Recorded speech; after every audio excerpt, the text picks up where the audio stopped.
Congratulations on the upcoming birth of your baby. We at Southeast Hospital want to help you be as prepared as possible for this exciting experience. This video is designed to educate you on the benefits and risks of your anesthesia for labor and delivery at Southeast Hospital. This information was prepared by the anesthesiologists and certified registered nurse anesthetists, or CRNAs, that serve labor patients.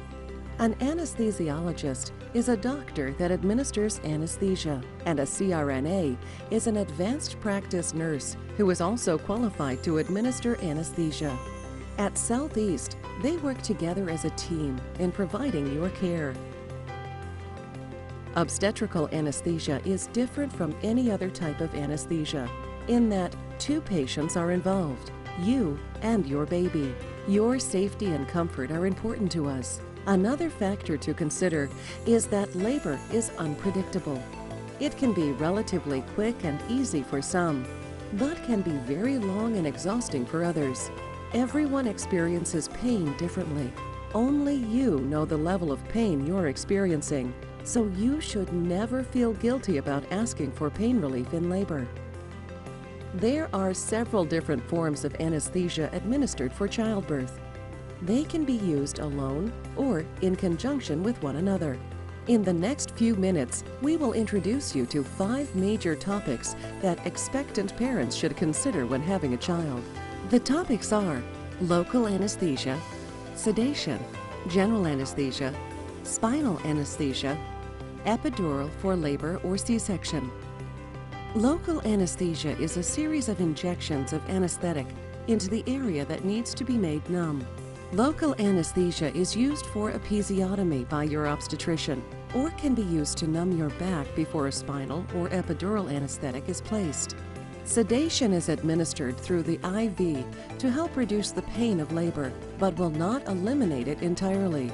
The sedation may be a combination of a narcotic pain medicine with a medication to relieve anxiety. These medications do go through the bloodstream and can reach the baby.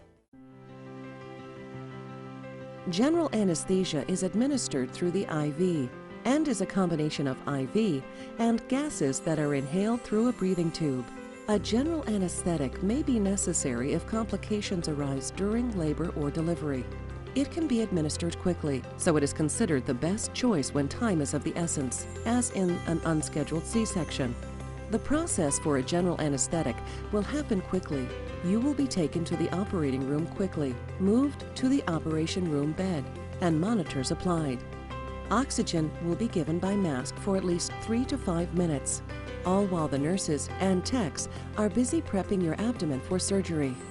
As soon as the surgeon and staff are all ready, the medications are given through your IV as someone places pressure on your neck. This pressure is important to prevent any stomach contents from coming up from your stomach as you go off to sleep. As soon as you are asleep, a metal scope is placed in your mouth, and a breathing tube is placed into the trachea or windpipe and is sealed with a small balloon to keep your lungs safe. The C-section begins as soon as the breathing tube is in place. You will stay asleep until the surgery is over. As you awake, the CRNA will make sure that you are awake enough to protect your own lungs before the breathing tube is removed. Expectant mothers should know that slight risks can be involved when dealing with the anesthesia. You could have a reaction to the medications we give you, but that risk is very rare. Any adverse changes in your heart rate or blood pressure will be treated by the anesthetist. Your risk of death is 1 in 200,000. There is also a minor risk that you could have awareness of activities during the C-section. The baby does receive some of the medications given to the mother, but the medications usually break down quite quickly and usually do not cause any problems. The next 2 types of anesthesia are regional. That means that the anesthesia will be given to a certain part of your body and that you will stay aware of your labor and delivery. Spinal anesthesia is administered for non-emergent C-sections. The spinal block makes you numb from your breasts on down. It is accomplished by placing a very small amount of local anesthetic into your spinal fluid as follows. With the patient in a sitting position or sideline position, the lower back is prepped with an antibacterial solution. A small injection of local anesthetic is placed in the skin and tissue below. A very fine gauge needle is placed between the vertebra, through the ligaments, through the durasac that surrounds the spinal fluid, and into the spinal fluid. The needle is removed and the patient is laid onto her back. Over the next few minutes, the legs and abdomen begin to get numb.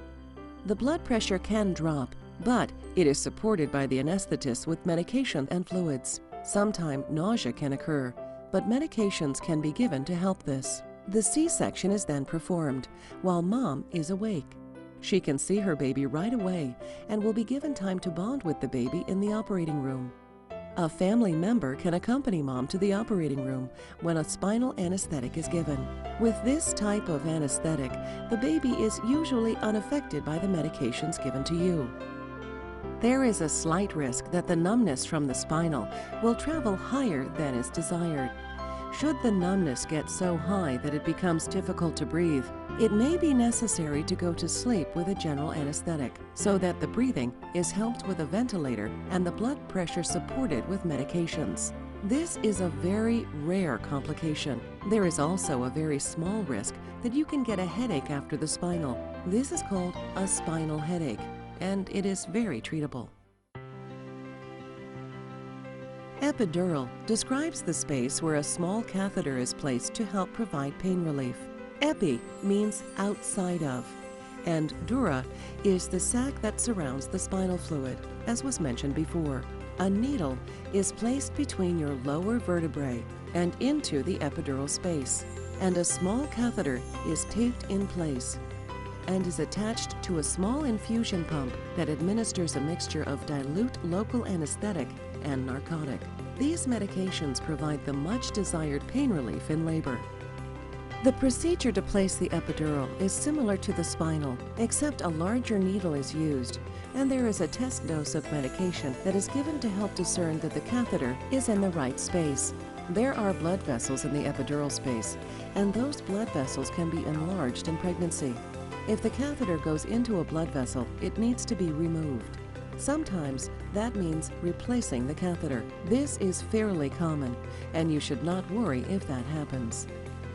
Although epidurals are a fairly common and safe procedure, they are not without risk. There can be a drop in blood pressure after the epidural medications begin to work. This is treated with IV fluids and medication. Your CRNA will stay with you until your vital signs are stable. You may also experience nausea, itching, and sleepiness. Another risk, though very rare, is that the medication may go into a blood vessel instead of the epidural space. This could cause a seizure and/or drop in blood pressure. This would be promptly treated with medications and breathing support. If the medications went into the spinal fluid, the numbness could travel too high and require a general anesthetic until the numbness goes away. This is also very rare. There is also a very slight risk that the epidural catheter could shear off in the epidural space. These complications are very rare, but need to be mentioned. Another potential complication of epidural is a spinal headache. If the epidural needle punctures the durasac, the hole made could cause a leakage of spinal fluid, and the result is a headache. As was said previously, this is a very treatable condition.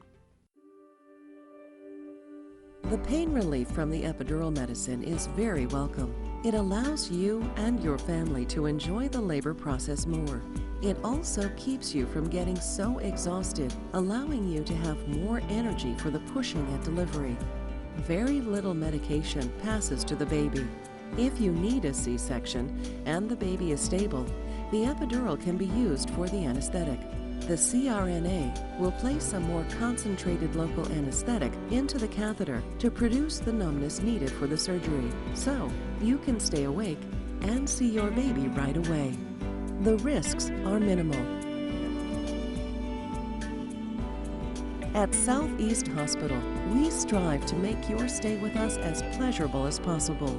We hope you have a better understanding about the epidural anesthesia process and the benefits and risks that can be involved. We wish you and your family the best in your upcoming journey. Thank you.